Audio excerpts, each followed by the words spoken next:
Alors... Je vais me permettre d'augmenter un peu ma grosse tête parce que... hop là. Et vous avez vu ça un peu? Ça pousse plus. Et comme j'ai été assez occupé aujourd'hui, eh ben j'ai pas pu prendre le temps de me raser. Ah. Bon, j'espère que vous allez bien, moi ça va. Ça va plutôt bien.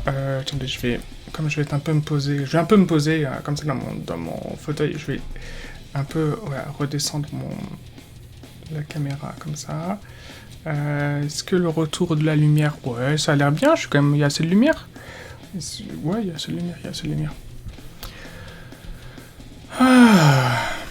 Est-ce que je baisse encore un petit peu la musique? Je baisse encore un peu la musique, peut-être que c'est encore un peu trop fort. Pour qu'on puisse se parler sans que j'ai vraiment à parler trop fort, à faire trop de...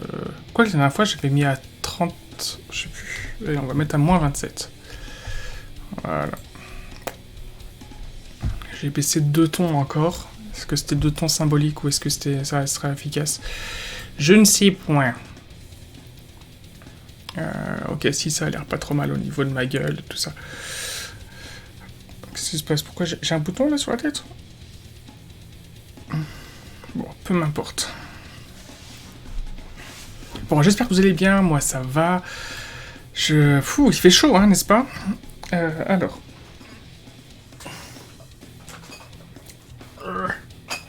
Fuck me. Oh, bordel de merde. Voilà. Bon, étant donné le rythme que j'ai déjà, vous devez vous douter que c'est pas ma première. En l'occurrence, c'est ma 3e. Donc, posez-vous bien, à la santé, vous tous. Faites attention, l'abus d'alcool est dangereux pour la santé, paraît-il. Et voilà.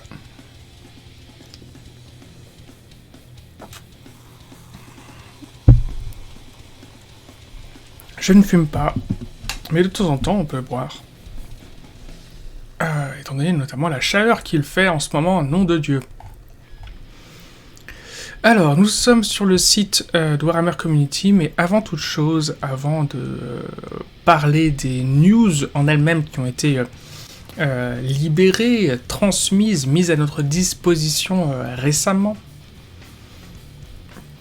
j'ai envie de clasher, j'ai envie de revenir un petit peu plus sur ce qui a été dit, ce qui a été diffusé comme information souvent tronquée, et puis la façon dont les gens s'expriment et réagissent sur Internet à l'arrivée de cette V3 d'Age of Sigmar. Donc effectivement, ce soir, ça va plus être un vlog, sans doute une suite, une logorée verbale indigeste, dont finalement, est-ce que toutes mes soirées de vidéos ne sont pas qu'une logorée verbale indigeste venant de ma part, hein? Est-ce que Hézor le Buis n'est pas lié d'une manière ou d'une autre à Solange te parle? Pardon. Non, en plus, Solange te parle, malgré ses logorées, est-ce que c'est forcément indigeste? Je ne sais pas. Je ne suis pas fan. Celle-là n'est pas pour moi. Mais elle a un public, donc on va pas la clasher, parce que finalement, elle fait pas de mal. Contrairement à l'autre. Plus sérieusement, alors...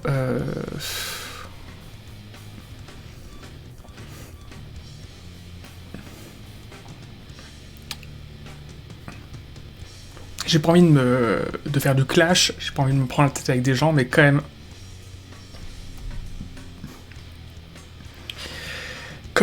je trouve que... Il y a eu pas mal de mauvaise foi vis-à-vis de ce qui a été annoncé, vis-à-vis des réactions sur ce qui a été annoncé par Game Workshop. J'essaye quand même d'être à peu près objectif, même si on est d'accord qu'à chaque fois qu'on fait de la critique ou qu'on donne son avis ou qu'on essaie de faire quoi que ce soit vis-à-vis de quelque chose qui nous passionne, l'objectivité est quand même assez secondaire, hein, malgré notre bonne volonté, on va dire. Plus sérieusement, je trouve quand même que il y a eu un manque de bonne foi, un manque de second regard, de prise de recul de la part de pas mal de gens sur Internet, que ce soit vis-à-vis des gens qui s'expriment sur les réseaux sociaux d'un point de vue anglophone ou d'un point de vue francophone. Voilà. Il y a eu pas mal de choses, je trouve, un petit peu stupides qui ont été dites. Un peu rapides, un peu dites trop vite. Notamment, je pense qu'en fait, si finalement les gens s'étaient pas dit ah, je vais à tout prix faire le bon mot avant les autres, et en fait, ok, t'as fait un bon mot avant les autres, mais en fait, t'es juste passé pour un gland. Et pas spécialement pour quelqu'un qui est plus drôle que les autres. Parce que finalement, ce que tu dis, trop vouloir sortir un bon mot avant les autres, montre juste que t'as pas réfléchi plus loin que le bout de ton nez, et que quelques secondes d'attention supplémentaire de ta part aurait pu te permettre d'éviter de dire quelque chose de désagréable pour tous les gens qui attendent Age of Sigmar, que ce soit la V1, la V2, ou qui essayent de s'intéresser ou qui investissent du temps sur le hobby, pas forcément en étant un lèche-cul de Game Workshop, mais vous voyez, qui attendent en fait les produits, et notamment d'un point de vue règles et gameplay, en se disant à quelle sauce on va pouvoir dévorer ce jeu pour l'année, les 2 années, les 3 années à venir, mise en comparaison par rapport aux années précédentes, aux 5 années, 4 années et demie précédentes d'Age of Sigmar. Alors, j'avais pas spécialement prévu, entre guillemets, pas de monter au créneau, mais de m'exprimer de manière si précise et si objective sur les remarques qui ont été faites sur la V3. Et il s'est trouvé que l'une des chaînes que je suis avec plaisir, en l'occurrence il s'agit de Squig Herd, alors les chaînes, parce qu'il y en a 2, et Ta Gueule on joue. Ta Gueule on joue est une chaîne que j'aime beaucoup, notamment parce que d'un point de vue génération, je me retrouve pas mal dans leur point de vue, souvent, dans leur manière d'aborder le jeu, les jeux en général, les gameplays, et puis parce que ils ont cette maturité qui souvent me correspond. Et voilà. Mais je reconnais que ils ont la blague chez Ta Gueule on joue un peu facile en ce qui concerne Game Workshop, et personnellement j'ai toujours considéré et vu cela comme étant effectivement des pics bien sentis, mais jamais nécessairement lourdeaux, parce que en fait finalement dans leur amour du jeu de plateau général, il y avait ce petit rappel de on n'oublie pas qu'on a un esprit critique. Mais lors de leur vidéo conjointe entre Ta Gueule on joue et The Squid Herd, j'ai été,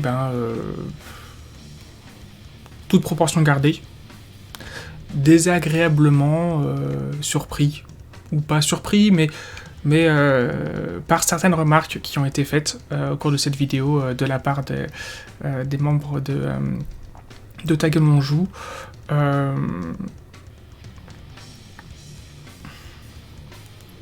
Vous allez me dire, c'est pas grave, en vrai ça bouscule personne, c'est pas tout ça, c'est juste qu'en fait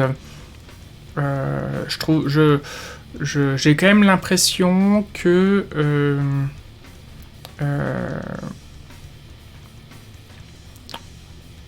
dans la mesure où ils se sont permis de dire ces choses-là devant une caméra et devant un micro, ce qui est sur leur chaîne, vous allez me dire, leur chaîne n'appartient qu'à eux, et puis ce qui est leur chaîne, entre guillemets, est leur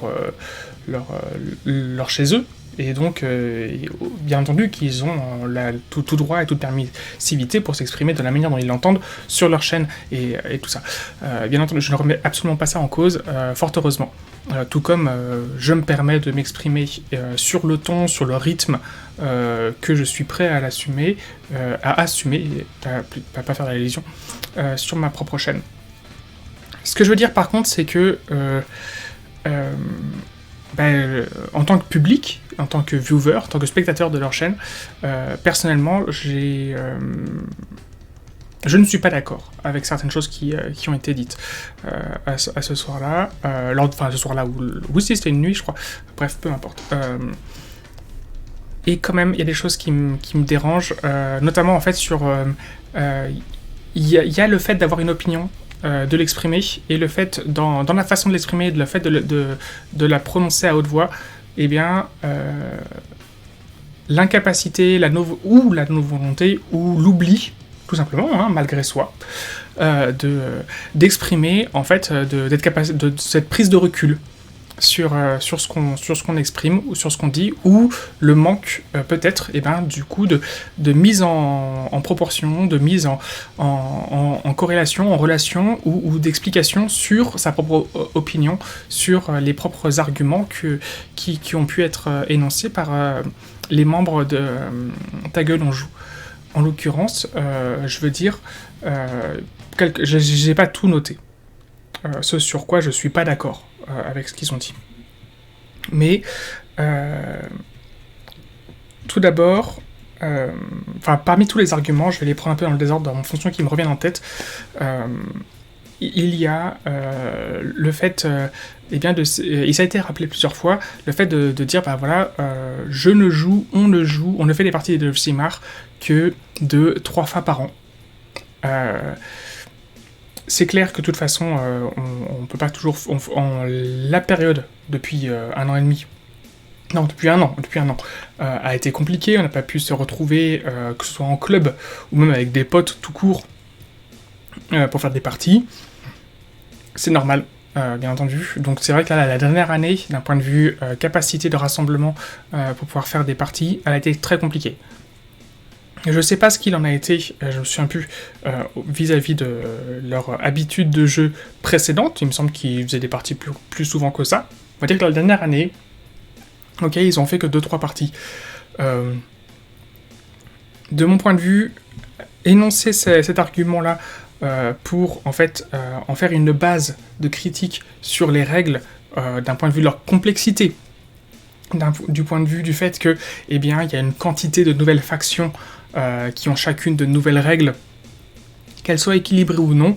Le fait de dire, moi, excusez-moi, mais je ne fais que quelques parties par an, j'ai pas le temps, j'ai pas l'énergie de me lancer dans des règles aussi complexes, eh bien, j'ai envie de dire, c'est ton problème à toi en tant que hobbyiste, en tant que joueur. Ce n'est pas le problème d'un éditeur de jeu, que ce soit Game Workshop ou un autre.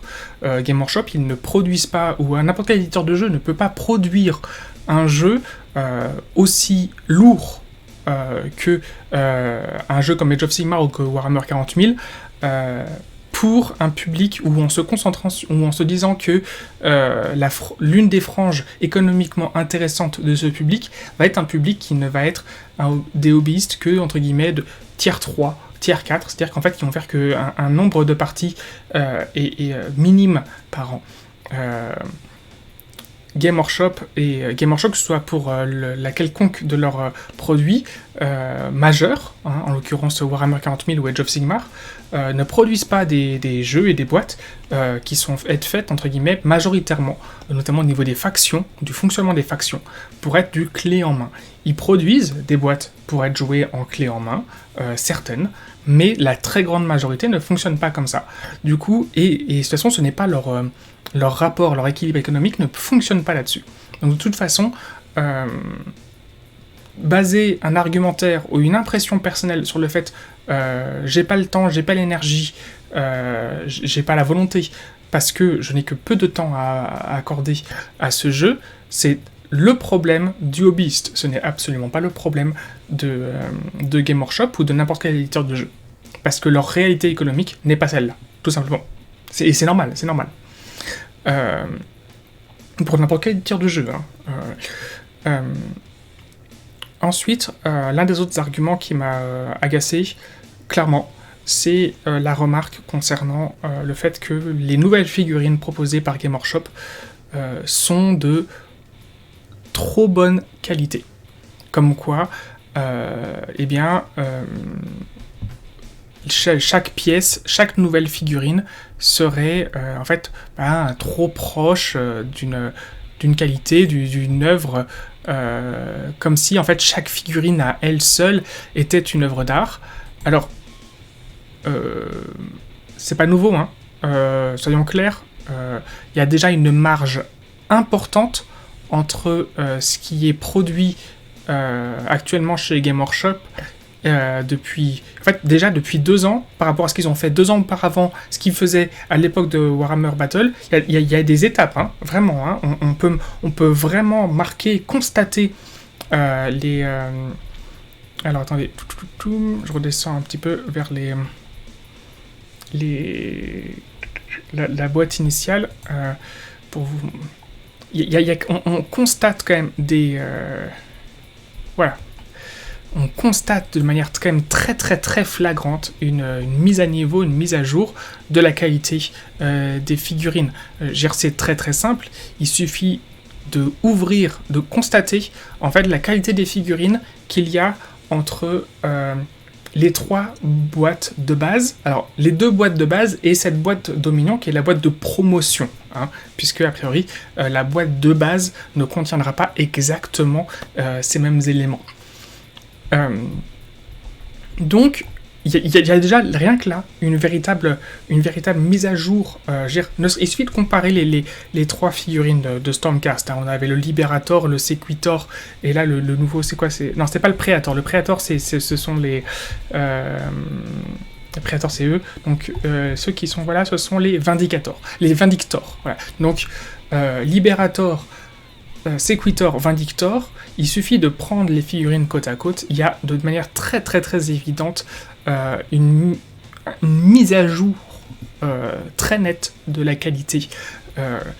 Il suffit là ici de voir la quantité de détails qu'il peut y avoir entre le coude, l'angle du coude et l'avant-bras jusqu'à la main d'une seule figurine. Alors vous allez me dire, ouais mais c'est le champion. Ok, bon allons voir d'autres figurines. Vous voyez les traits de détail. Alors vous me dire peut-être que c'est la peinture, d'accord, pardon, peut-être que c'est la peinture.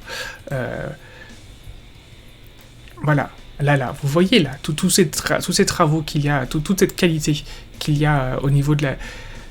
Tout ça, c'est des choses qu'on n'avait pas avant. C'est des choses fort bien. Je veux dire, moi je suis un très mauvais peintre. Mais vraiment, je tremble du bout des doigts, vous imaginez pas, c'est un calvaire pour moi de peindre. C'est pour ça que je peins aussi lentement, parce que c'est toujours un effort terrible pour moi. Mais jamais de la vie, je vais cracher sur...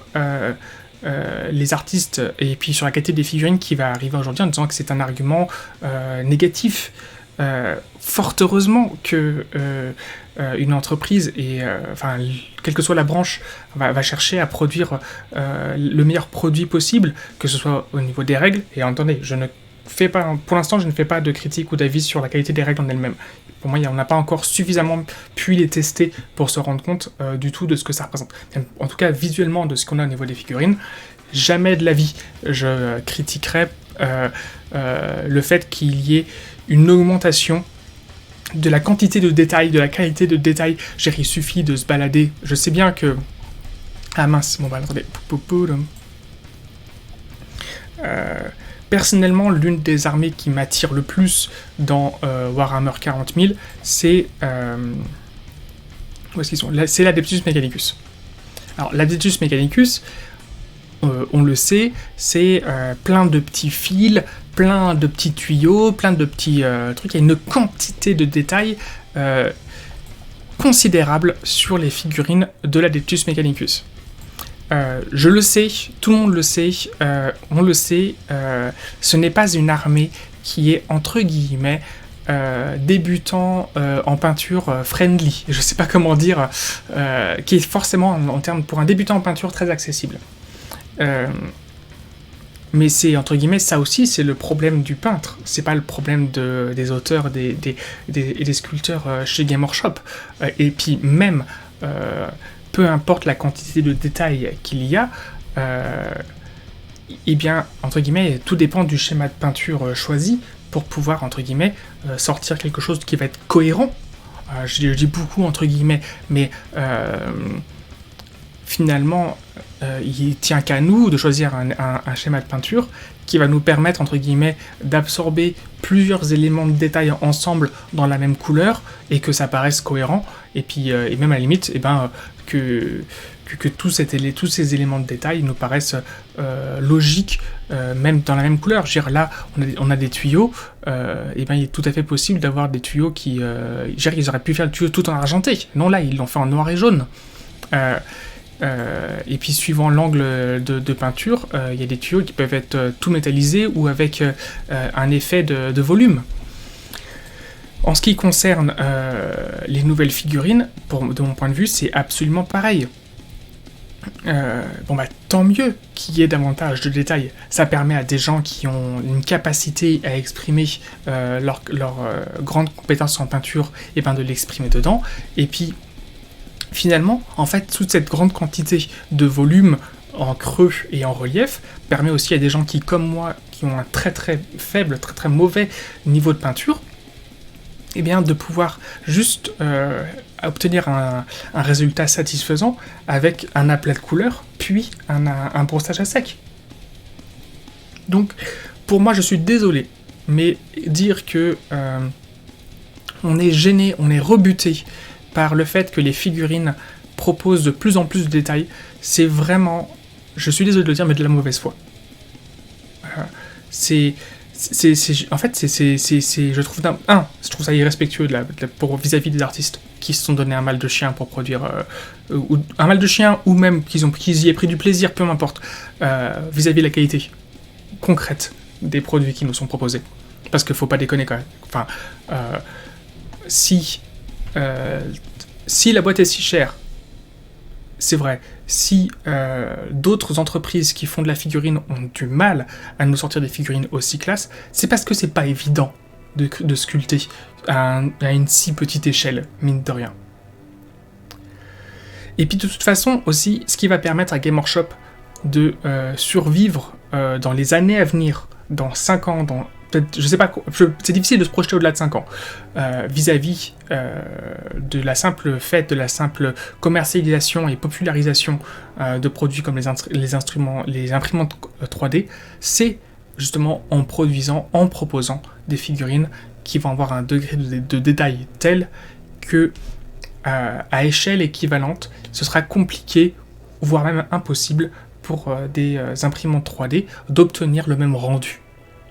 On parle de rendu identique, bien entendu, qu'aujourd'hui, avec des imprimantes 3D, on obtient des figurines qui, à la même échelle, ont un degré de détail pas équivalent, mais quand même vraiment, vraiment très intéressant. Donc pour moi, il faut... Je suis désolé de le dire, mais vraiment, l'argument de dire les figurines sont trop détaillées, sont trop belles, individuellement, c'est je suis désolé, mais je vais le dire, c'est un argument de vieux con. Parce que c'est vraiment... je suis pas d'accord, quoi. C'est pas sympa de dire ça. C'est vraiment dégueulasse. Enfin, c'est pas sympa, j'ai l'air d'un gamin de dire ça, mais en disant ça, mais non, enfin, il y a pas le droit. Enfin,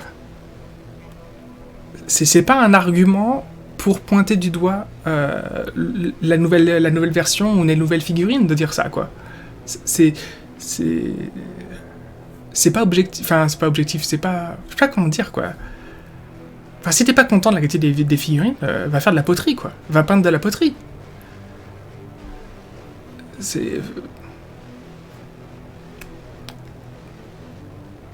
Enfin, je trouve ça excusez-moi, mais je trouve que c'est un argument qui est stupide. Voilà. C'est mon opinion sur le coup, mais je trouve que vraiment, c'est un argument qui est stupide. Voilà. L'un des autres arguments qui a été prononcé, c'est justement la non-appréciation des figurines d'orques, des nouvelles figurines, cette nouvelle faction d'orques, de ces brutales, je sais plus comment ils s'appellent, comment s'appelle cette faction exactement, après on va en parler, qui sont bien des orques, ce sont pas des gobelins, ce sont bien des orques. Ce sont des aurochs. Eh bien, c'est que, justement, c'est ce côté complètement proche de l'univers de Warhammer Battle. Ces Auruks très sombres, très dark. Beaucoup plus dark et finalement beaucoup plus sombre que ne le sont finalement les gobelins actuels et les brutes, orques, Auruks. Personnellement, d'un point de vue esthétisme, je trouve un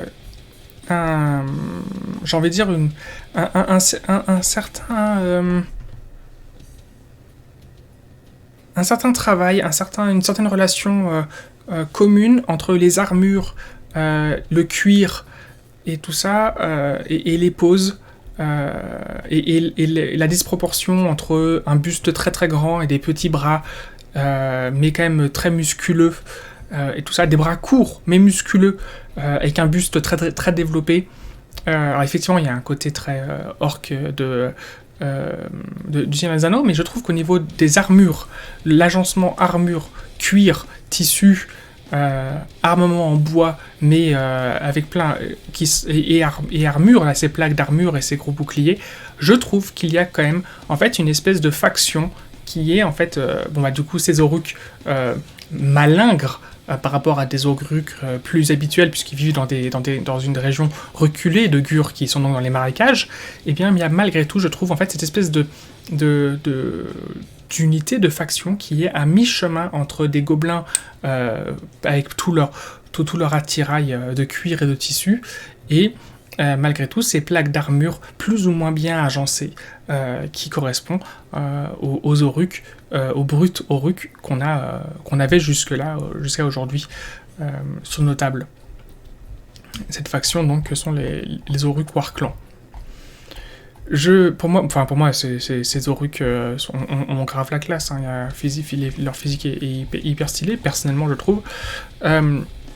Ensuite, je trouve que l'argument de dire qu'effectivement, ils ont un côté trop Warhammer Battle, et que du coup, c'est déplaisant par rapport à ce qu'est aujourd'hui Age of Sigmar, c'est, je pense, ne pas avoir compris ce qu'est Age of Sigmar, parce que, en fait, Age of Sigmar, c'est la possibilité que s'est offert Game Workshop avec le système des 8 royaumes mortels, justement de pouvoir développer en fonction du lore de ces 8 royaumes mortels, n'importe quelle faction sur l'immense arc, sur l'immense palette disponible d'une armée la plus primitive possible à l'armée la plus presque proche de la science-fiction possible, sur toute cette immense palette possible. Ils se sont offert toute cette disponibilité-là grâce aux 8 royaumes.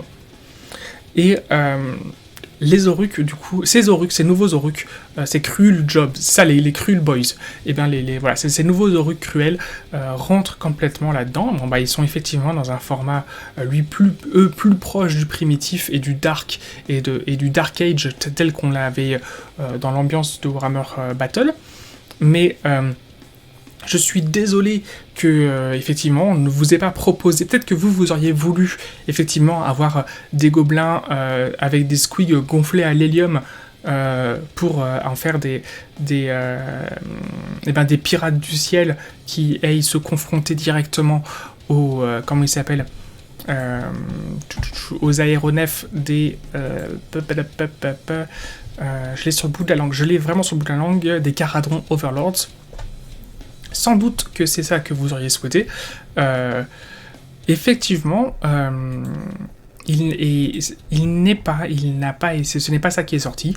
Il y a d'autres options qui sont sans doute prévues pour ça. Personnellement, je vois ici la présence, où est-ce qu'ils sont, de ces hobgoblins très intéressantes pour pouvoir justement avoir un autre genre, un nouveau genre de peau verte différent encore.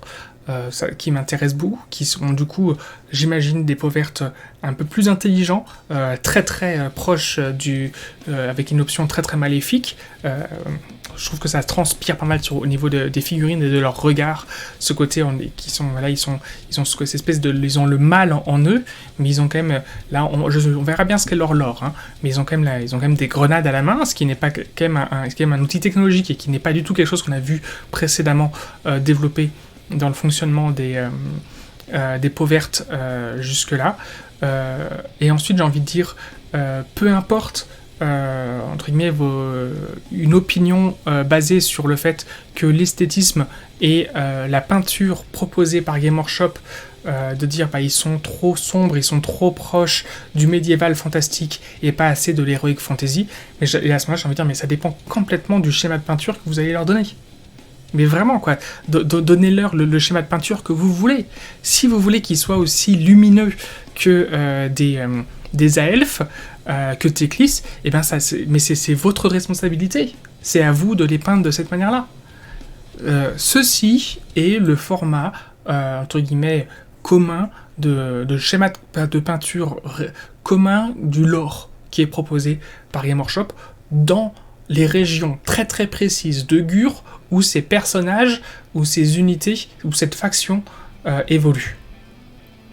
Et véritablement, quand on voit les maps de Gur,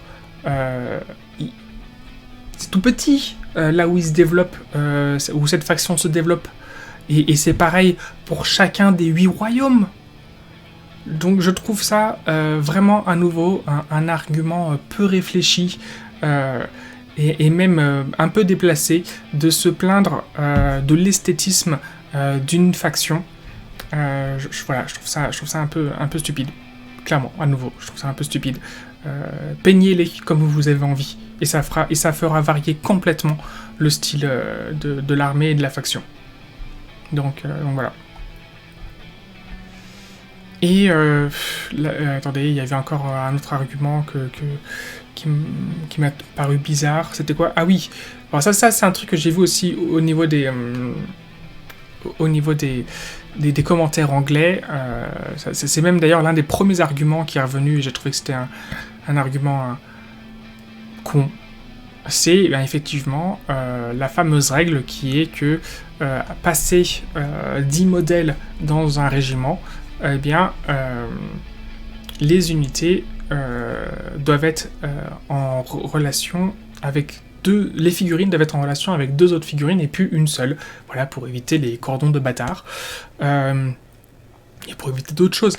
Mais, alors moi, personnellement, je tiens à signaler que c'est un truc qui me paraissait logique dès ma toute première vidéo consacrée à Age of Sigmar qui s'appelait « Pourquoi Age of Sigmar ?»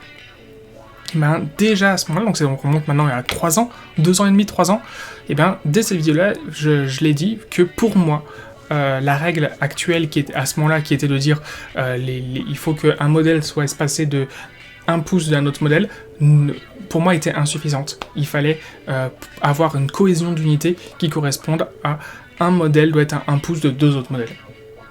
Bon maintenant la V3, c'est ça. Il faut quand même se rendre compte aussi par rapport à toute cette mise à jour de règles, que là on est sur une 3e version de règles.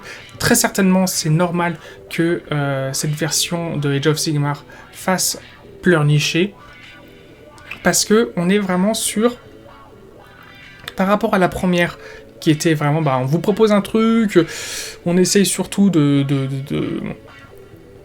pas trop vous offenser, sachant qu'on a, entre guillemets, poussé mais dans les orties en dégageant vraiment Battle. Donc on reste quand même sur une version de règle très très soft, très très open pour la V1 d'Age of Sigmar. On a eu une V2 d'Age of Sigmar qui rectifiait pas mal de choses, mais beaucoup de gens ont qualifié la V2 d'Age of Sigmar que comme une espèce de V1.5, ou entre guillemets une espèce de véritable version d'Age of Sigmar vraiment jouable, enfin jouable, et c'était pas faux, hein, c'était pas faux, entre guillemets, de qualifier le jeu était jouable avant, mais on avait enfin un vrai livre de base. un lore beaucoup plus développé et tout ça. Et d'ailleurs, tout ça a pu être le support pour eh bien, le développement de tous les Broken Realms. Et puis juste avant Broken Realms, eh bien, The Rise of the Everchosen, enfin la colère de l'élu éternel. Donc cette arrivée de V2 a quand même permis tout ça, c'était important. Il y a eu le nécroséisme, bien entendu. Voilà, donc effectivement, on a eu 4 ans où on a eu de grosses fluctuations de règles. Quand on voit l'arrivée de cette V3 et les règles qui ont été annoncées dans les règles de base qui sont aujourd'hui téléchargeables, il est assez évident que on attend de pied ferme le manuel du général qui va sans doute rebattre encore davantage des cartes, ne serait-ce que par une réattribution des coups en points de beaucoup de figurines, beaucoup d'unités, je pense. Je pense que là, à ce niveau-là, ça va beaucoup changer. Donc, effectivement, de mon point de vue, en fait, on a aujourd'hui une grosse modification de beaucoup de nos règles, d'autres qui n'ont pas été ou pas suffisamment été modifiées, ou tout simplement des choses qui ne sont pas dans la direction dans laquelle on le voulait. En ce qui me concerne personnellement, je ne pense pas que ce soit la bonne décision de partir sur beaucoup d'options d'armure à 2+, compensées par la présence de davantage de randes, donc de pénétration d'armure, et de beaucoup de blessures mortelles. Je ne pense pas du tout que ce soit la bonne manière d'équilibrer la tankiness des unités ou des figurines. Je pense vraiment que c'est pas la bonne direction. Je pense pas que ce soit la bonne direction du tout. Je pense qu'il faut pas, pour mon point de vue, il ne faut pas jouer la résistance d'une unité ou d'une figurine sur son armure, mais il faut vraiment davantage jouer sur la subtilité qui est beaucoup plus en fait large apportée par le score de blessure. Mais bon. Donc voilà, je suis pas en accord avec tout ce qui est proposé. Par contre, on va voir comment ça va se passer.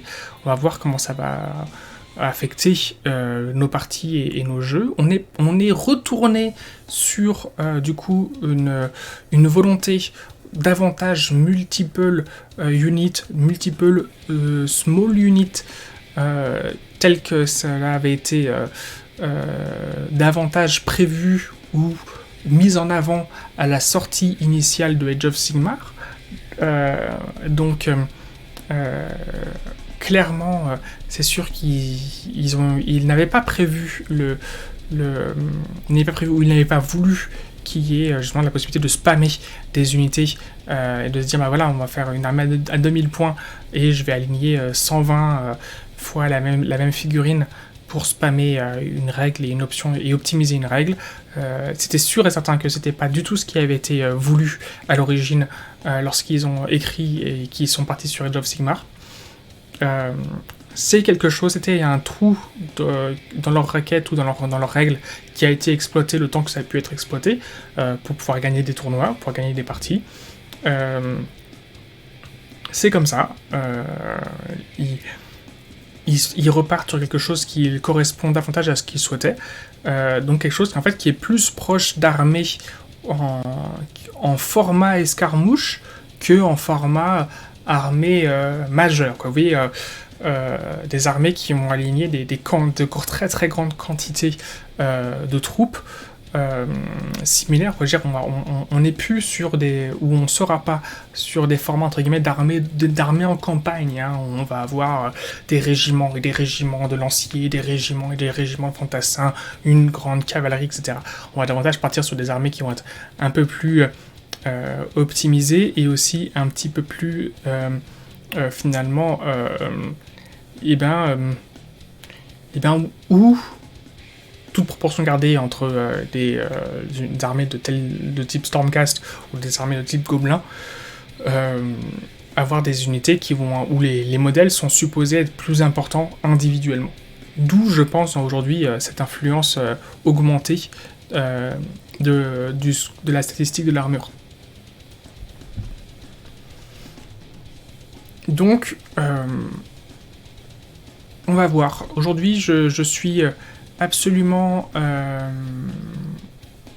contre, entre guillemets, les blagues un peu faciles qui ont été faites de dire « Ah, bah maintenant que nos troupes vont être proches de 1 pouce de 2 autres unités, il suffit de leur remettre des socles carrés pour rejouer à Warhammer Battle. » Non, alors déjà, excusez-moi, mais le socle carré, c'est vraiment dégueulasse. C'était déjà... Enfin, moi, il y a 20 ans, j'étais jaloux des socles carrés quand je voyais... Enfin, des socles ronds des autres qui jouaient à Warhammer 40 000, parce que je voyais que les socles carrés, entre guillemets, ne mettaient pas en valeur. C'était évident, les socles carrés ne mettent pas en valeur les figurines. Alors peut-être que si effectivement vous trouvez que les figurines sont trop belles, eh ben vous préférerez les mettre sur des socles carrés pour leur retirer une partie de leur mise en valeur personnelle et de leur charisme. Ça je peux le comprendre, je peux l'entendre du coup si c'est votre point de vue. Si effectivement vous trouvez que ces figurines entre guillemets sont trop belles, mettez-les sur des socles carrés pour leur retirer de leur charisme. D'accord, ok. Mais non.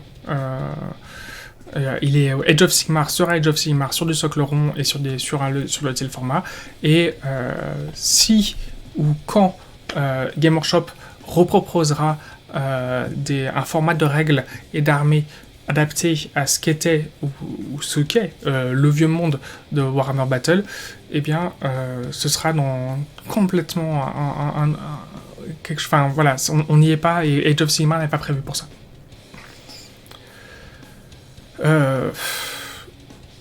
Je me rends pas compte de la cohérence de ce que j'ai dit ou pas.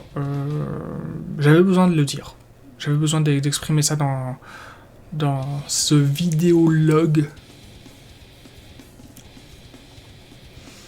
Si ça se trouve, la musique a été assourdissante et a couvert complètement tout ce que je disais. C'est pas grave. Je me rendrai compte à l'édition de la vidéo.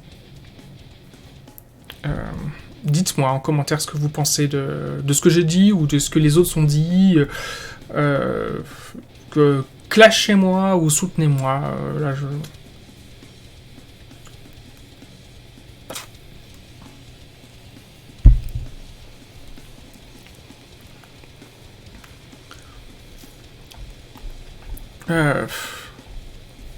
Personnellement, je suis absolument pas d'accord pour dire que les gobelins de Age of Sigmar, donc les Gloomspygits, sont une armée qui est dans la qui est davantage de l'heroic fantasy que du médiéval fantastique. De mon point de vue, s'il y a bien une armée qui est restée finalement assez proche de son univers d'origine, c'est bien les Gloomspygits. C'est vrai que aujourd'hui, la version très fun et efficace à jouer, c'est le format Squig. Ce qui n'était pas nécessairement le cas, ou nécessairement ce qui était le plus mis en valeur à l'époque de Warhammer Battle. À l'époque de Warhammer Battle, soit on jouait gobelin, orc et gobelin, soit on jouait gobelin de la nuit. Et à partir du moment où on jouait gobelin de la nuit, on avait quelques unités de fanatiques et quelques unités de squig.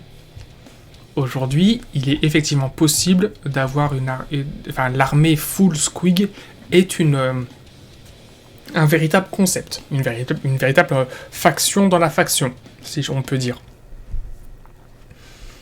Tout comme à l'époque, il n'était pas véritablement concevable de partir sur une armée full Troggoth. Aujourd'hui, et mise à jour après mise à jour, c'est de plus en plus possible, de plus en plus viable. Et grand bien nous fasse, parce que personnellement, moi, c'est ce que je peins, et c'est ce que j'ai envie de jouer de plus en plus. Ouais, personnellement, moi les Troggoth, personnellement, m'ont tapé dans l'œil. Donc voilà.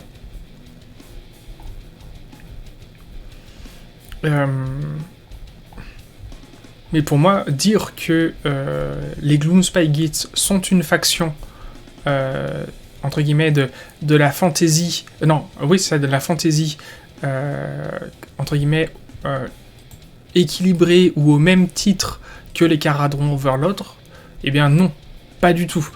Pour moi, de mon point de vue personnel, on est véritablement, justement, sur l'exploitation de cette espèce de palette disponible offerte par les 8 royaumes de Age of Sigmar, où on va avoir justement des degrés de technologie complètement différents et qui vont malgré tout en fait fonctionner dans cet univers-là.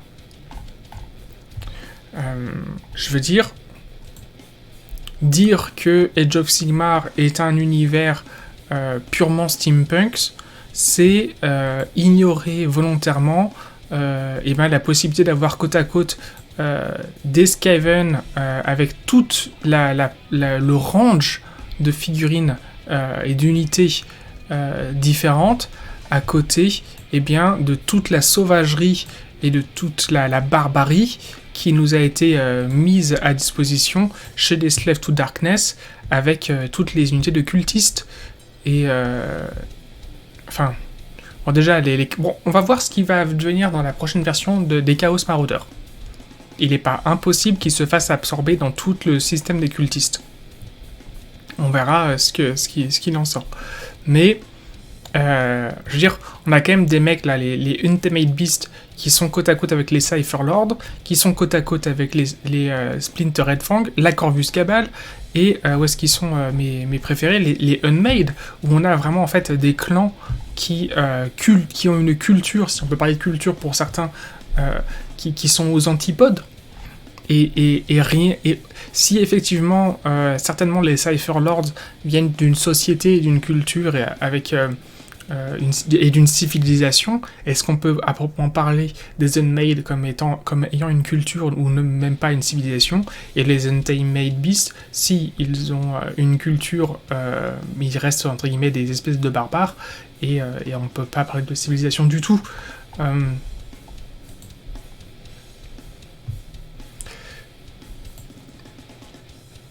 Le truc, c'est qu'effectivement, comme toujours, Age of Sigmar a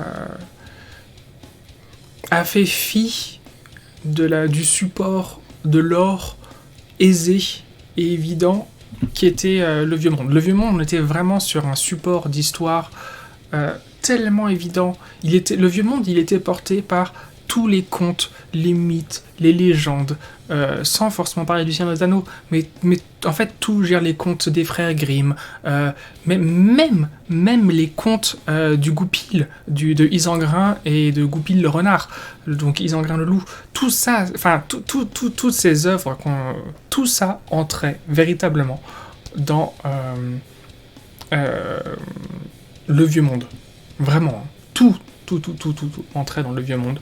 Je veux dire, la présence des vampires tels qu'on pouvait les fabuler dans les Carpates avec Drakenhof, tout ça, c'était une évidence. Et c'est normal que des armées comme les Hommes Lézards et encore plus tard Khemri, sont des choses qui sont venues plus tard, vous voyez, qui ont été introduites un peu plus difficilement. Les Hommes Lézards sont arrivés pas assez tardivement, mais quand même, on était en V4 ou V5 de Warhammer. Et puis Khemri, ils sont arrivés en V6 de Warhammer. Donc quand même tardivement. Et puis surtout, l'intérêt de Khemri, moi personnellement, je trouvais c'était le lore. Le lore avec toute l'histoire, tout le développement de l'histoire de Nagash. Toute cette opposition entre les princes de Khemri, les rois de Khemri et les vampires Neferata qui ont commencé à se développer du coup sur ces terres-là. Et bien effectivement, avec Age of Sigmar, c'est plus compliqué. Hein. Ça demande un effort supplémentaire d'ouverture d'esprit quant à la lecture du lore. Ok. Et puis surtout, c'est que on est sur une entreprise, donc Game Workshop, qui a un statut et une puissance économique, mais surtout une puissance de hobbyistes qui est monstrueuse. Et surtout, en fait, c'est cette base de hobbyistes il faut l'alimenter. Et comme on l'alimente une certaine quantité de produits, il faut que derrière le lore corresponde. Donc il faut produire une quantité de lore monstrueuse. Et c'est là qu'en fait il y a la limite de l'esprit humain qui se pose. La limite de l'esprit humain pour l'auteur, pour le créateur, où justement il y a tellement à devoir écrire, à devoir créer, que on fait des erreurs, on se contredit, ou on ne produit pas assez, ou on ne produit pas d'assez bonne qualité. En termes d'univers, en termes d'histoire. Et puis il y a de l'autre côté, nous, en tant que public, en tant que hobbyiste, tout ce qu'il y a en fait comme chose qu'on essaye de nous abreuver, de quantité d'informations, souvent c'est trop. Souvent c'est trop, on n'a pas le temps, on n'a pas l'envie, on n'a pas l'énergie à consacrer pour pouvoir en fait absorber toutes ces nouveautés, tout ce nouvel univers qui est finalement qui correspond à des choses qu'on connaît déjà, mais qui finalement n'est pas ce qu'on connaît déjà. Et du coup, ça nous demande un effort supplémentaire de devoir mettre en aparté, de mettre en retrait les références qu'on maîtrisait déjà pour ouvrir notre esprit sur de nouvelles références, de nouveaux trucs. Donc, je pense que cette V3 va être décisive. Je suis beaucoup plus intéressé par tout ce que cette V3 va apporter que par finalement ce que la V2 nous avait apporté à l'époque, il y a 2 ans. Vraiment, je me sens personnellement plus impliqué dans ce que propose Game Workshop aujourd'hui qu'à l'époque. Je suis très en attente d'une mise à jour d'un compendium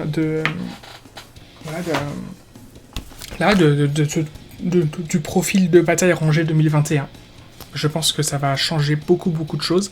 J'ai, à l'image actuelle de la suppression des bataillons au format partie égale. Attention, les bataillons de nos Battletomes existent toujours et sont toujours jouables dans le format de partie libre et de campagne scénarisée. Mais en partie égale, effectivement, aujourd'hui, ils n'ont plus leur présence. Mais je pense qu'il y a justement, du coup, une opportunité pour beaucoup de rejouabilité. Je pense que notamment l'intérêt, c'est que on va aujourd'hui relancer, repenser, reconcevoir nos armées sur ces nouveaux bataillons, avec de nouvelles listes. Je comprends, et parce que je l'éprouve aussi, la frustration de la perte des bataillons précédents, parce que les bataillons précédents de nos Battletomes correspondaient à un lore. Ils mettaient en valeur des lores, des scénarios, des éléments précis de nos factions. Ou des sous-factions. Il y avait des bataillons qui correspondaient spécifiquement à la mise en stratégie de certaines sous-factions. Et donc je comprends que la perte de ces bataillons provoque une frustration. Je la ressens personnellement. Mais je pense que déjà exploitons ce qui est mis à notre proposition dans le livre de base, dans les règles de base. Et une fois qu'on aura fait ça, qu'on aura appris ces nouvelles règles, qu'on aura pratiqué ces nouvelles règles, parce qu'il y a quand même pas mal de mises à jour dans le gameplay par rapport à la V2, qui vont fondamentalement modifier le déroulement de nos parties. Et bien, à partir du moment où on aura expérimenté, maîtrisé, mis en pratique tout ça, et bien on verra, libre à nous, entre guillemets, de faire varier notre expérience du jeu, et bien justement en remettant en pratique les bataillons précédents dans un format de partie libre ou de partie scénarisée, où il sera toujours libre à nous de rééquilibrer tout ça en appliquant quand même la présence du coup en point de certaines unités. Je pense que cette V3 est loin d'être définitive d'un point de vue des règles. Je pense que Game Workshop en fait, a pris une décision sur leur axe, sur l'axe qu'ils voulaient donner sur la formation, sur la constitution des armées dans Age of Sigmar, et qui est notamment limiter le spamming, remettre en valeur les figurines et les unités à petit format, à petite échelle, remettre en valeur l'unité en elle-même. On va bien voir hein, tout ce qui va se dérouler pour la suite, mais je pense que dans 2 ans et demi, peut-être 3 maximum, lorsqu'une V4 arrivera, eh bien, on aura à nouveau une modification conséquente de nos règles. En fait, je pense que le gap de règles, de mise à jour, de changement qui est proposé actuellement entre la V2 et la V3, on aura la même chose entre la V3 et la V4. On verra bien, peut-être que dans 2 ou 3 ans, je pourrais ressortir cette vidéo et me dire « Ah bah en fait, je me suis planté là-dedans », mais on va bien voir ce qui va se passer entre chaque année, au cours des années, au cours des mises à jour, des Battletomes qui vont arriver, et tout ça. Mais je suis assez certain que Game Workshop est en train de tester, enfin de nous proposer ces règles de gameplay. Et si en fait notre retour est fondamentalement négatif, c'est pas qu'ils feront machine arrière, c'est qu'ils vont partir sur une autre direction. Et pardon, c'est mes bagues qui ont tapé, pardon pour le micro. Et si finalement, si ça marche, si ça marche pas, eh ben, on s'en rendra compte au cours des mois à venir. Je trouve que les blagues un peu faciles, finalement, font pas avancer beaucoup le débat et ne font pas spécialement... je suis désolé, mais ça ne vous fait pas passer pour des gens intelligents. Pardon. Alors, vous allez me dire, ouais, mais on n'a pas spécialement envie de passer pour des gens intelligents. C'est vrai. C'est vrai. Libre à vous de ne pas avoir envie de passer pour des gens intelligents. C'est vrai.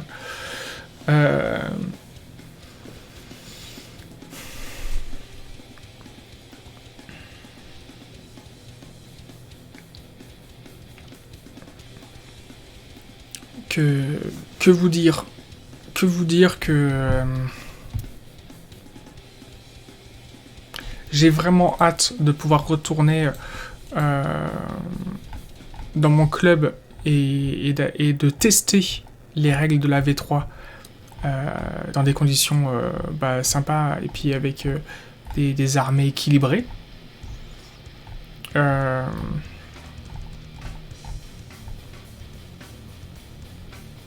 Je trouve aussi que c'est pas une bonne chose de critiquer des armées et des unités en fonction de leur puissance en tournoi ultra compétitif. Parce que finalement, dans un club, peu de gens jouent fondamentalement comme ça. Donc, et les gens qui ont envie de jouer comme ça, ils jouent entre eux comme ça, parce que je suis désolé, mais dans un club, quelqu'un qui se met à jouer comme ça, dans un club qui n'a pas envie, où l'humeur n'est pas dans celle-là, ce gars-là se trouve rapidement isolé, ou finit par se prendre la tête avec les autres, parce qu'en fait, il y a un décalage de communication, il y a un décalage dans l'expression de la passion et du hobby. Donc voilà.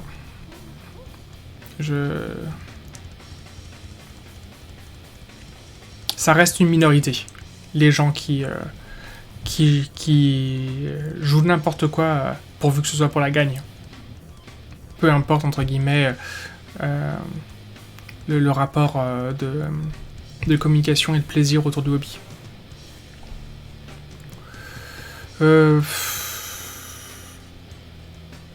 J'avais sans doute plein de choses à dire au début, mais la chaleur et la bière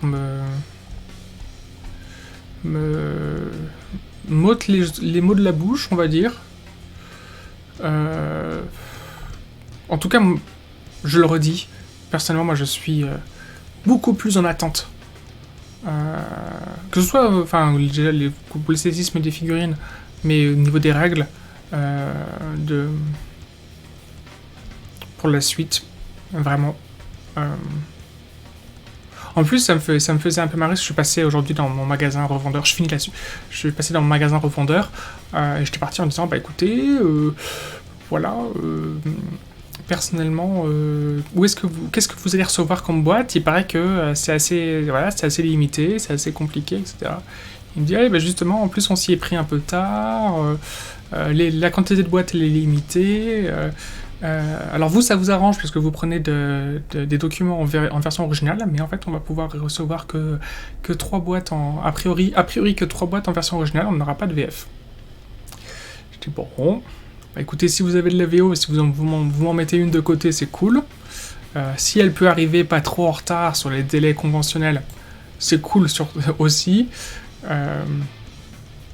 Si jamais il n'y a plus du tout de boîte disponible, ils me le diront dans un délai pas trop dégueu pour que je puisse voir si je peux faire une réservation dans un magasin Game Workshop de Paris. Bon, voilà, un vlog très très décousu, qui est sans doute parti un peu dans tous les sens. Mais j'avais besoin de me lâcher, j'avais besoin d'exprimer mon mécontentement sur les discours qui ont été tenus. Voilà. Je vous remercie pour votre attention tout du long, que vous soyez restés quelques minutes ou jusqu'au bout. Je vous remercie. Je vous remercie pour votre soutien, vous êtes de plus en plus nombreux à m'envoyer des messages hyper sympas. Merci beaucoup.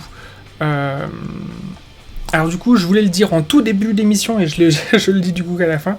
Effectivement,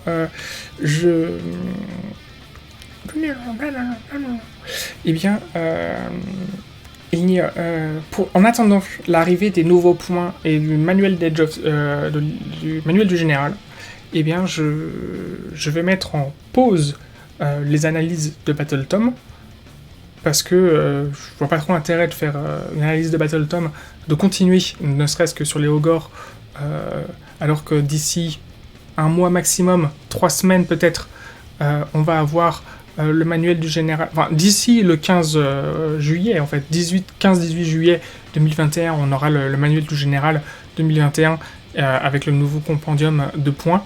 Du coup, je trouve ça un peu dommage, entre guillemets, de passer les 2 prochaines semaines ou 3 prochaines semaines à parler d'unité, alors qu'en fait, ça n'aura sans doute plus rien à voir, ou pas beaucoup rien à voir avec ce qui va sortir, ce qui va suivre. Donc voilà. Vous pouvez voir que j'ai obtenu derrière le Battle Tom Flesh Eater Course, donc après avoir vu les Ogors, nous verrons les Flesh Eater Course comme cela m'avait été demandé il y a maintenant quelques mois par l'un des abonnés de cette chaîne. Voilà. Donc ça arrivera, mais ça arrivera sans doute plutôt en août, hein, si on décale un peu tout en fonction de tout ça.